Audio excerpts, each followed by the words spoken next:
hardayam sən də xırdalanır sizin qarşınızda. Bəh, gözəl bir yerdə. Durub baxıram, ləzzət eləyir. Ev, 3 otaqlı ev, qoşa daş, kürsülü. Gör elə kürsü nə ündürəyəm elə. Gəl, içəriyə çəkək, qiyməti çox bir qiyməti. Bunun qiyməti, açıqlayacam neçəyədir. Bir dənə, bəh, gəl hələ, gəl. Pilləkənlər 1, 2, 3, 4, 5. Bu da Afın binası. Afın binasını da görsənət. Daxil olur içəri. Sıra sağa dönülən. Bu bunun qırasıdır. Hər bir zövqdən yıxılıb qəşəng. Evdə tamamlanma işləri gedir. Ev qoşa daşdır. Pəncərəsinin ağzına görürsən, qoşa daş. Patologlar düzəlmir. Patologlar gördüyünə qəşəng düzəlmir. Düzəlmirlər. Qəşəng ev düzəlinib, qəşəng də qiymətə satılır. Qiyməti şok bir qiymətə. İndi qiymətini satsın.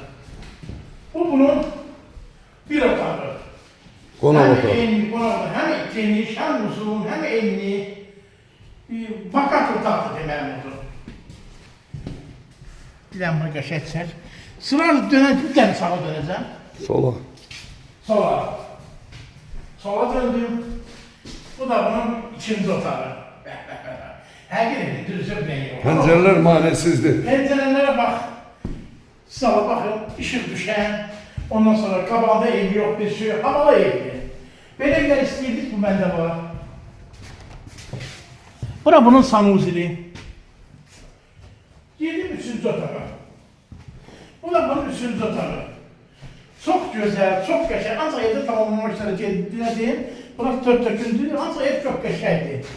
Çox gözəl evdir, normal. Evin qiyməti 52 minə. Çox gözəl. 52 minə verəcəm. 52 minə deyirəm bu evi. Gəlin, gəlin. Qiyməti çox fazla deyil. Qoy camaat alsın. Bu nə qədər?